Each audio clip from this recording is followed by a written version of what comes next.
오늘 우리에게 주시는 하나님의 말씀입니다. 다니엘은 마음이 민첩하여 총리들과 방백들 위에 뛰어나므로 왕이 그를 세워 전국을 다스리게 하고자 한지라. 이에 총리들과 방백들이 국사에 대하여 다니엘을 고소할 틈을 얻고자 하였으나 능히 아무 틈, 아무 허물을 얻지 못하였으니 이는 그가 충성되어 아무 그릇함도 없고 아무 허물도 없음이었더라. 그 사람들이 가로되 이 다니엘은 그 하나님의 율법에 대하여 그 틈을 얻지 못하면 그를 고소할 수 없으리라 하고, 이에 총리들과 방백들이 모여 왕에게 나아가서 그에게 말하되 다리오 왕이여 만세수를 하옵소서.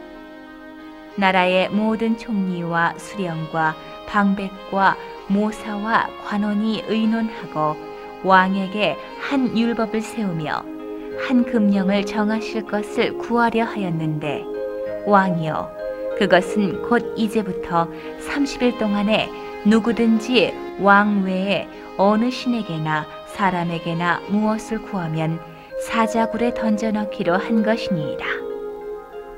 그런즉 왕이여 원컨대 금령을 세우시고 그 조서에 어인을 찍어서 메대와 바사에 변개치 아니하는 규례를 따라 그것을 다시 고치지 못하게 하옵소서 하매, 이에 다리오 왕이 조서에 어인을 찍어 금령을 내니라. 다니엘이 이 조서에 어인이 찍힌 것을 알고도 자기 집에 돌아가서는 그 방에 예루살렘으로 향하여 열린 창에서 전에 행하던 대로 하루 3번씩 무릎을 꿇고 기도하며 그 하나님께 감사하였더라. 아멘. 할렐루야. 오늘도 하나님께 예배드림이 감사이고 축복인 줄로 믿습니다. 코로나 중에도 어김없이 시간은 흐르고 흘러서 오늘 11월 셋째 주 추수감사주일로 지키며 예배드리게 되었습니다. 특히 올해는 코로나와 또 태풍, 또 집중호우로 인한 홍수 등 또 여러 가지 어려움들이 많이 있었습니다.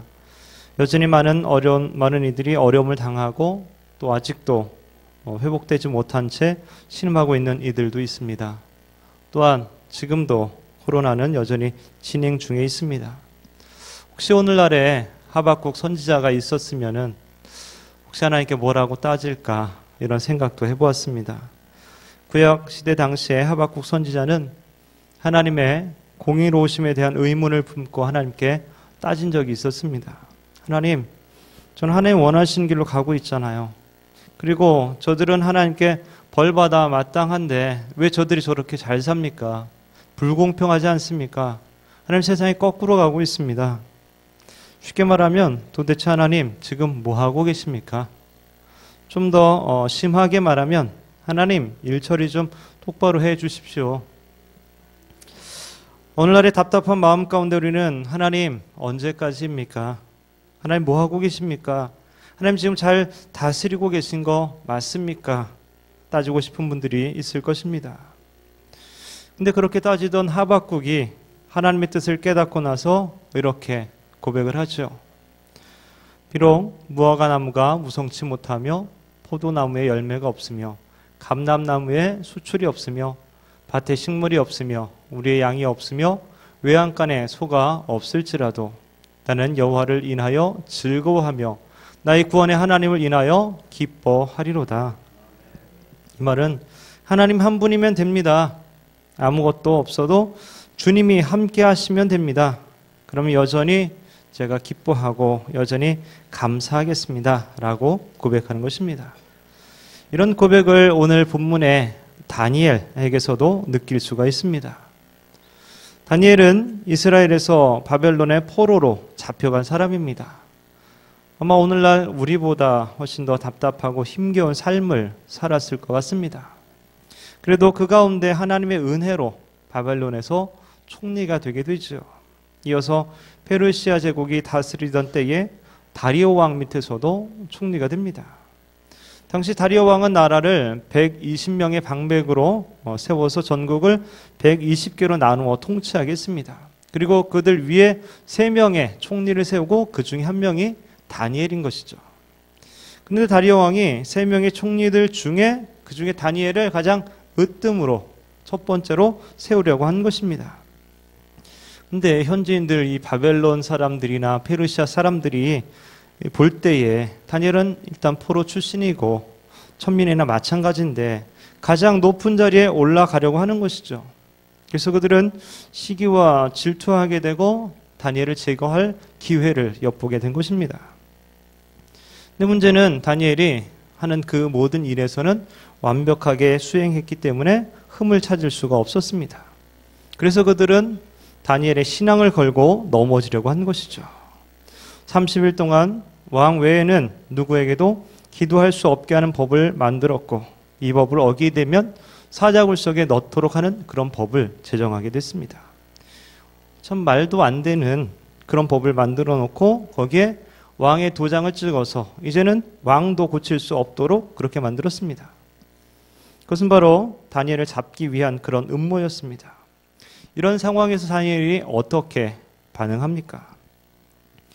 10절 말씀 함께 읽겠습니다. 다니엘이 이 조서에 어인이 찍힌 것을 알고도 자기 집에 돌아가서는 그 방에 예루살렘으로 향하여 열린 창에서 전에 행하던 대로 하루 3번씩 무릎을 꿇고 기도하며 그 하나님께 감사하였더라. 아멘. 다니엘이 몰라서 그런 게 아니죠. 자기를 잡으려고 모함해서 함정을 퍼는 것을 다 알았습니다. 그래서 자신이 기도하면 사자굴에 가게 될 것도 이미 알면서도 여전히 동일한 모습으로 하나님께 기도하며 감사했다고 성경은 기록하고 있는 것이죠. 이런 다니엘의 신앙과 삶을 통해서 우리의 삶을 한번 돌아보기를 원합니다. 다니엘은 10대에 포로로 잡혀와서 바벨론 왕궁에서 교육을 받게 되었습니다. 다니엘과 세 친구는 그 우상의 땅에서도 여전히 하나님을 믿기로 결단을 합니다. 그래서 음식을 구별하게 되죠. 1장 8절 보면은 다니엘은 뜻을 정하여 왕의 진미와 그의 마시는 포도주로 자기를 더럽히지 아니하리라 하고 자기를 더럽히지 않게 하기를 환관장에게 구하니. 다른 유대인들도 많이 있었을 텐데 그렇죠? 그들은 그 음식이 우상에게 제물로 드려진 고기인지 율법에서 금한 것인지 신경 쓸 겨를이 없었던 것 같습니다. 아마도 그들의 처지를 돌아볼 때에 포로 신분에 무슨 먹을 것을 가릴 생각을 할 수가 있겠습니까?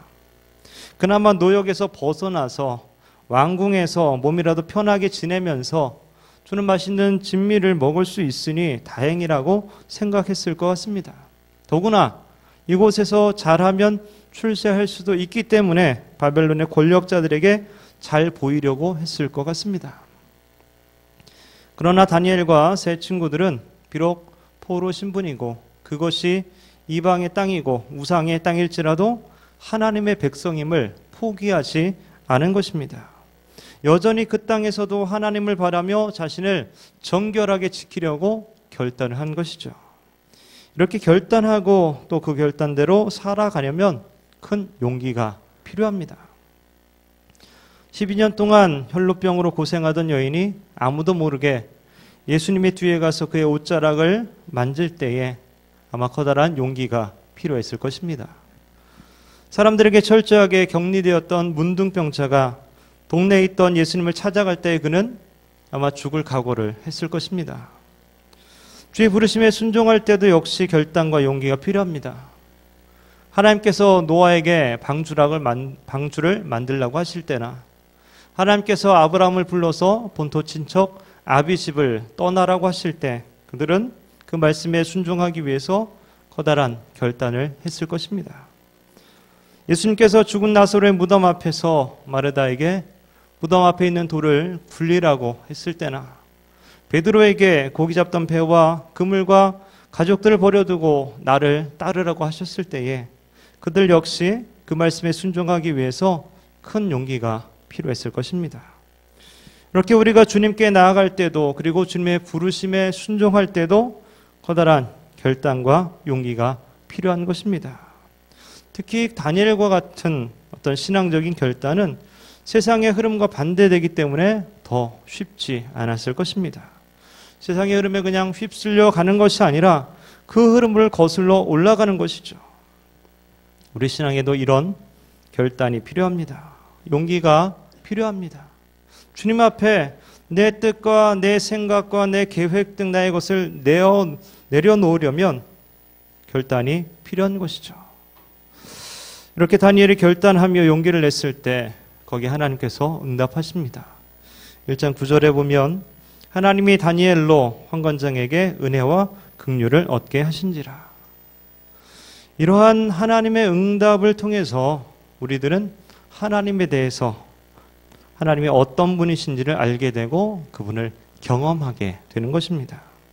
다니엘이 채식을 하고자 환관장에 구할 때, 그리고 그 이후에 열흘 동안 시험을 해보게 될 때에도 여전히 하나님의 도우심을 경험하게 됩니다. 후에 바벨론 왕 느부갓네살이 꿈을 꾸고 나서 그 꿈을 잊어버려서 당시에 점장이와 마법사와 무당과 점성가들을 다 불러서 그 꿈을 알아내라고 했을 때에 그 어느 누구도 알아낼 수가 없었습니다. 하지만 다니엘은 하나님께서 그 꿈을 보여주시고 깨닫게 하셔서 느부갓네살의 꿈을 해몽하여 줄 수 있었습니다. 하나님께서는 사람의 마음속에 머릿속에 있는 그 모든 것들도 다 아시는 분이시죠. 그 하나님을 다니엘이 경험하게 된 것이고요. 더구나 느부갓네살의 꿈은 먼 미래에 대한 이야기였습니다. 꿈 해몽을 통해서 다니엘은 그저 하나님 사람의 마음을 아시는구나 하는 정도를 경험한 것이 아니라 하나님께서 먼 미래에 이어질 나라들에 대해서 이미 알고 계시고 계획이 있다는 사실을 알게 된 것입니다. 하나님이 인간사의 모든 역사를 주관하고 계시는 그런 분이심을 다니엘이 경험하게 된 것이죠. 그래서 다니엘이 이렇게 하나님을 찬양합니다. 다니엘이 말하여 가로되 영원무궁히 하나님의 이름을 찬송할 것은 지혜와 권능이 그에게 있음이로다. 그는 때와 기한을 변하시며 왕들을 폐하시고 왕들을 세우시며 지혜자에게 지혜를 주시고 지식자에게 총명을 주시는도다. 그는 깊고 은밀한 일을 나타내시고 어두운 데 있는 것을 아시며 또 빛이 그와 함께 있도다. 뿐만 아니라 느부갓네살 왕이 금신상을 만들어서 거기에 절하지 않으면 다 풀무불에 다 던져버리겠다고 했을 때에 다니엘의 세 친구 서드락 메삭 아벳느고는 금신상에 절하기를 완벽하게 거절합니다. 혹시 하나님께서 구해 주시지 않을지라도 왕이 만든 신상에 절대 절하는 일은 없을 겁니다. 이렇게 답하죠. 그들은 하나님을 절대 포기하지 않겠다라고 한 것입니다. 이런 믿음을 보신 하나님께서 어떻게 잠잠히 가만히 그냥 계시겠습니까? 결국 그들은 풀무불에 던져지게 되었지만 하나님의 보호하심 가운데의 세 친구들은 털끝 하나 끄슬리지 않았고 옷 하나 타지 않았고 탄 냄새조차 나지 않았다라고 성경은 말해줍니다. 믿음의 결단은 결국 하나님을 경험하게 됩니다. 하나님이 어떤 분이신지 그 마음의 머리에 새겨지게 되는 것이죠. 그 믿음의 경험들이 쌓여서 우리는 더욱더 하나님을 신뢰하게 되고 믿음의 온전한 삶으로 나아가게 되는 것입니다. 물론 우리가 실패할 때도 있습니다. 그러나 그 실패와 실패 이후 회개의 경험 역시 우리에게 너무나 소중합니다. 다윗이 항상 하나님께 물으면서 전쟁에서 백전백승했습니다. 하지만 밧세바와의 불륜으로 인한 실패를 경험하게 되죠.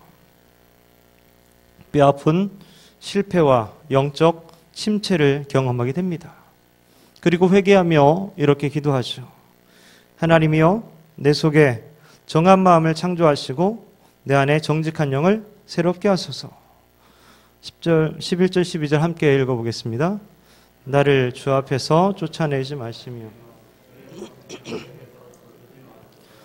주의 구원의 즐거움을 내 배 회복시키시고 자활하는 심령을 주사 나를 붙드소서. 이러한 죄악의 경험, 아픔의 경험, 실패의 경험, 회개의 경험 이런 것들이 그냥 잊혀지는 것이 아니라 기억에 남아야 합니다.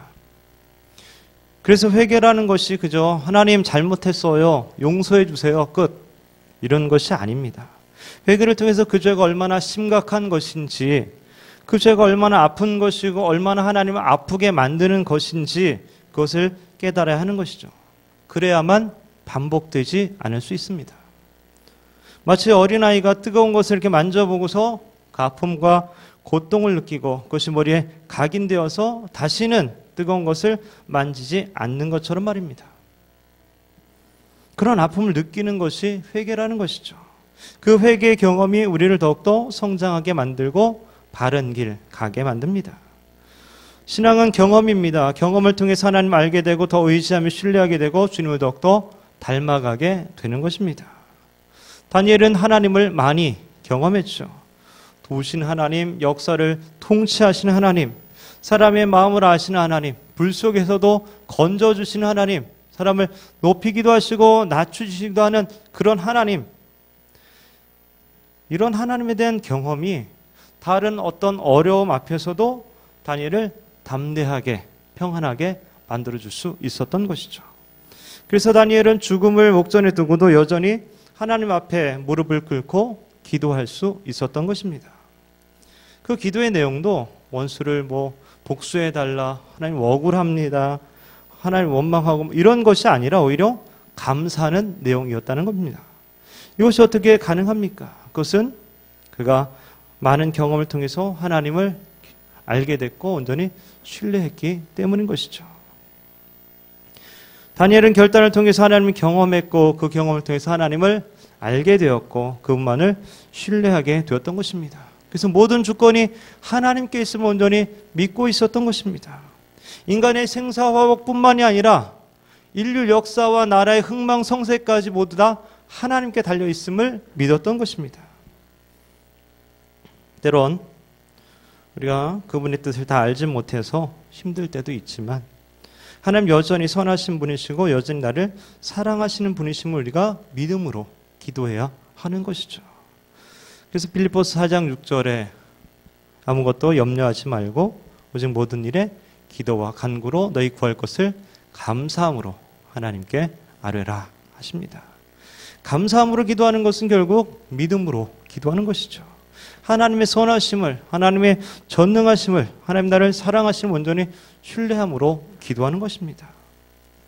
즉 중요한 것은 하나님과 나와의 인격적인 관계 속에 신뢰가 있어야 된다는 것이죠.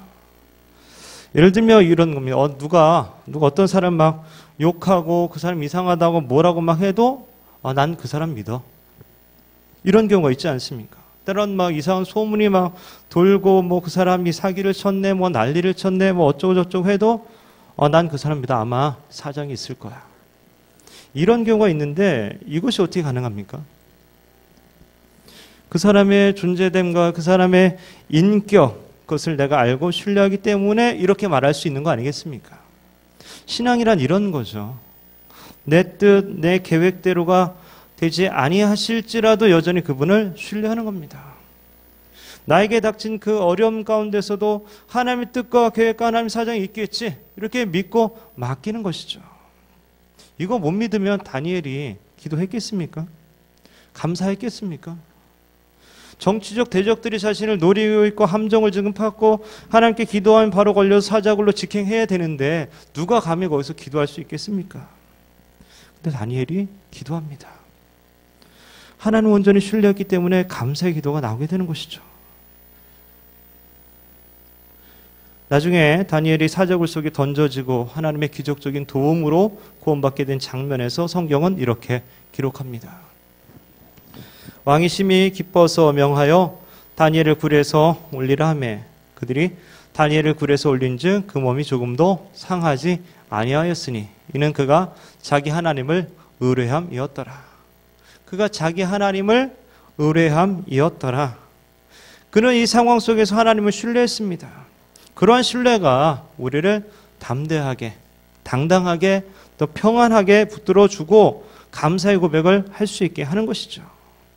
근데 그러한 신뢰를 계속 유지하는 게 중요한데 그것을 유지하려면 결국 신앙에 좋은 습관들이 필요합니다.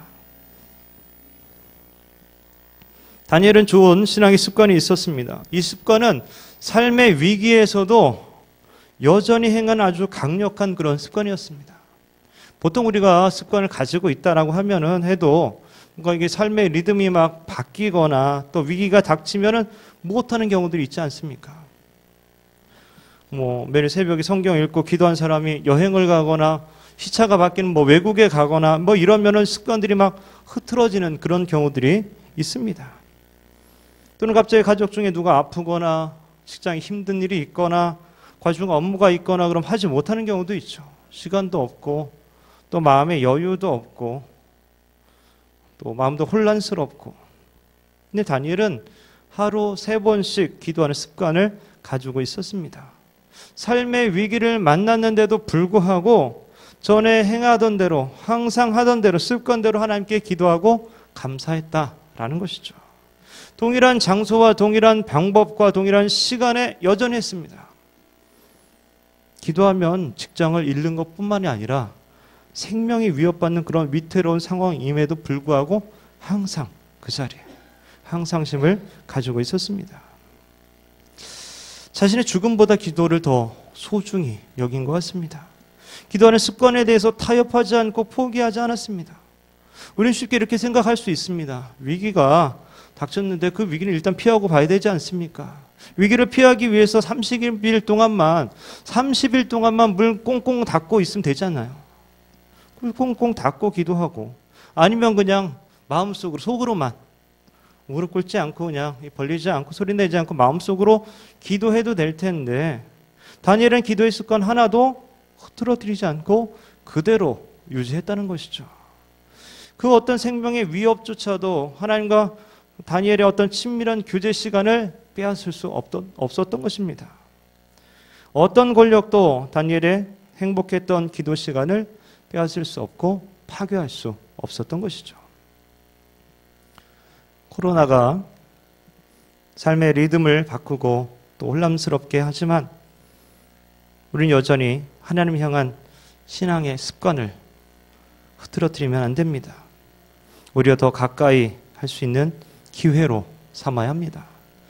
더 좋은 신앙의 영적인 습관을 갖도록 노력을 해야 합니다. 가끔 성도님들 병원에 입원하게 되면 신방 가서 이런 이야기를 합니다. 가정과 직장에서 이제 홀로 떨어져서 홀로 지내는 이 시간이 정말 중요한 시간이고 하나님과 더욱더 가까워지는 그런 시간이 되기를 바란다고 합니다. 그래서 하나님의 뜻과 또 계획을 묻고 친밀한 교제를 하는 그런 시간이 되기 바란다면서 이제 몸도 건강해지지만 마음도 평안을 찾고 또 그 영혼도 건강해져서 전인 건강을 누리는 시간이 되기를 바란다고 하며 기도를 해줍니다. 여러분은 어떤 신앙의 습관이 있습니까? 절대 포기할 수 없는 영적인 습관은 무엇입니까? 또 어떤 신앙의 습관들을 습득을 해야 할까요? 신앙 습관입니다. 그 습관으로 우리의 성품과 인격이 변화되어져서 하나님이 기뻐하시는 감사의 삶을 살게 되는 것입니다. 마지막으로 신앙은 감사의 삶이고 감사의 고백입니다. 이 감사에는 기뻐서 웃음으로 하는 감사가 있는 반면에 눈물로 드리는 감사가 있습니다. 여러분 오늘 한 해 이렇게 돌아보면서 그래도 감사하는 것들 막 손에 꼽을 수 있지 않습니까? 뭐 시험에 합격했다든지 승진하고 돈을 벌었다든지 집을 샀다든지 차를 샀다든지 뭐 또 병을 고침 받았다든지 이런 일들은 정말 웃음으로 기쁨으로 감사할 수 있습니다. 그것도 정말 귀하죠. 왜냐하면 하나님 복을 주셨는데도 감사하지 못한 사람이 의외로 많거든요. 또 하나님께 복을 받고도 엉뚱한 데 가서 감사하는 사람들이 의외로 많거든요. 근데 더 놀라운 감사가 있죠. 그것은 눈물로 드리는 감사입니다. 오늘 목사님의 칼럼에 나오는 이야기입니다. 며칠 전 어떤 성도의 사업장에서 폐업 감사 예배를 드렸습니다. 사업이 계속해서 적자를 기록하고 앞으로도 개선될 가망성이 별로 없어 고민하던 그 성도가 결국 사업을 접기로 결심하고 그것을 위해 감사 예배를 드린 것입니다. 개업 감사 예배는 흔히 있는 일이기에 익숙하지만 폐업, 그것도 업종 전환을 위한 발전적 폐업이 아니라 망해서 사업을 정리하는 폐업 감사 예배는 제 개인적으로 처음이었습니다. 향후 사업 재개를 꿈꾸는 것도 아니고 다른 경제 활동에 대한 계획이 서 있는 것도 아니고 그렇다고 재력이 확실한 것도 아닌데 그분은 폐업하는 것에 대해 진짜 감사하는 마음을 가진 듯 했습니다. 침울해하거나 원망하는 표정이 아니라 평온하고 미소 짓는 모습이었습니다. 인생의 산전수전 다 겪은 자로서 먹고 사는 문제 자체를 초월한 모습이었습니다. 막심한 손해를 본 것에 대해 아쉽고 속상하지 않을 수 없지만 그래도 그 사업장 덕분에 지난 세월 가정이 먹고 사는 문제 해결해 왔으니 그것만 해도 감사하다고 그분은 말했습니다. 세상 상식으로는 이해할 수 없는 오직 신앙으로만 수긍할 수 있는 고백이 아닐 수 없습니다. 여러분, 아무것도 없을 때, 내가 원하는 대로 되지 않을 때 눈물을 흘리며 드리는 감사에 하나님의 마음이 어찌 감동되지 않겠습니까? 다니엘이 하나님을 신뢰함으로 기도했지만 하나님의 뜻이 사자굴 에서 그냥 다니엘이 죽는 것일 수도 있잖아요. 그럼 다니엘은 어쩔 수 없이 죽을 수밖에 없잖아요. 즉, 이 기도의 순간은 다니엘에게 마지막이 될 수도 있는 그런 순간이었다는 거죠. 즉, 다니엘은 마지막 기도일지도 모른다는 마음으로 기도하며 인생의 마지막 고백을 했을 것입니다.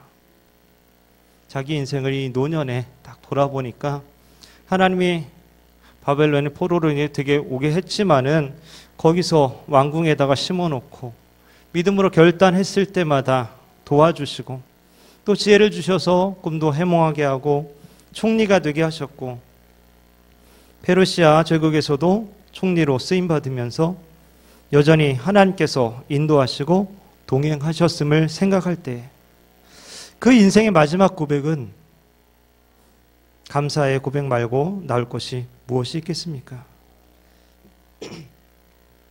하나님의 은혜 가운데 있게 하시고 하나님을 경험하며 살 수 있도록 인도하신 것만도 감사합니다. 더 바랄 것이 없습니다. 하나님 감사합니다. 이렇게 기도하지 않았겠습니까? 만약 여러분에게 인생의 마지막 순간에 할 말을 하라고 한다면 여러분들은 무슨 말을 하겠습니까?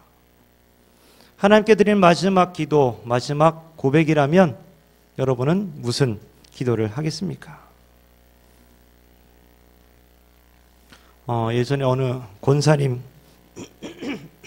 권사님께서 암에 걸려서 신방을 하게 되었는데 기도 제목을 이렇게 좀 물어본 적이 있어요. 글쎄 그분의 고백이 이제 더 바랄 것이 없습니다. 하나님의 은혜로 이제껏 살았고 또 자녀들도 다 키워서 또 결혼도 시키고 또 결혼한 자녀들도 손주들도 낳고 해서 더 바랄 게 없습니다. 솔직히 저는 그분께서 좀 잘 치료받고 빨리 회복됐으면 좋겠습니다. 이렇게 기도 제목을 말씀하실 줄 알았고 그렇게 기대하고 있었어요. 왜냐면 아직 70대 초반 정도였기 때문에 앞으로 10년, 20년 더 살기를 바라지 않을까 이렇게 생각했어요. 근데 그런 기도 제목을 듣고서 그분 마음속에 있는 어떤 믿음과 감사의 마음을 느낄 수 있었고 그것이 참 감동이 되더라고요. 사랑하는 성도 여러분, 다니엘의 신앙과 삶을 통해서 우리의 자신을 돌아볼 때 어떻습니까? 신앙의 결단, 경험, 신뢰, 습관, 감사 등이 있습니까? 신앙은 주의 뜻대로 살기로 결단하는 것이고 그 결단을 통해서 하나님을 경험하는 것이고 그 경험을 통해 하나님을 온전히 신뢰하는 것입니다.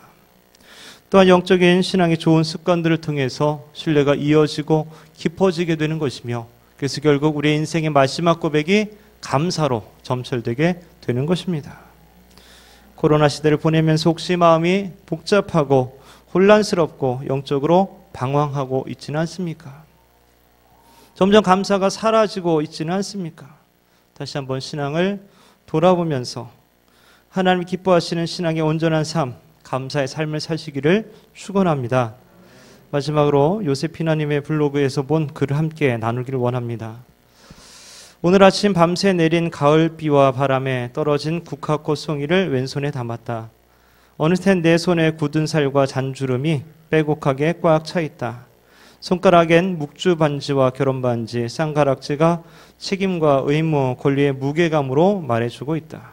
참 많은 일들이 일어나고 그 일과 사건으로 나는 성장했다. 부모님으로부터 축복받지 못한 결혼을 강행했던 나는 결혼 준비를 홀로 해야만 했다. 거칠 대로 거칠어진 손으로 나에게 쌍가락질을 끼워 주셨던 시어머님의 사랑, 결혼과 함께 내 앞에 펼쳐진 세상은 이제까지 경험하지 못했던 세상이었다. 세상은 그대로였다. 내 마음이 천국으로 바뀌니 보고 듣는 것이 천국이었다. 나는 지금까지 그 마음과 눈에 변함없이 살고 있어 감사하다. 손바닥에 주름 속에 살아온 날들이 새겨진다. 받아온 사랑이 스며 있다. 오늘 아침 그 사랑에 국화꽃 향기를 입힌다. 감사한 마음으로 이 사랑을 키운다.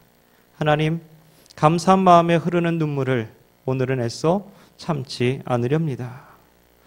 바라기는 진심 어린 감사의 고백으로 하나님께 영광 돌리는 감사의 계절, 감사의 인생이 다 되시기를 주님의 이름으로 축원합니다.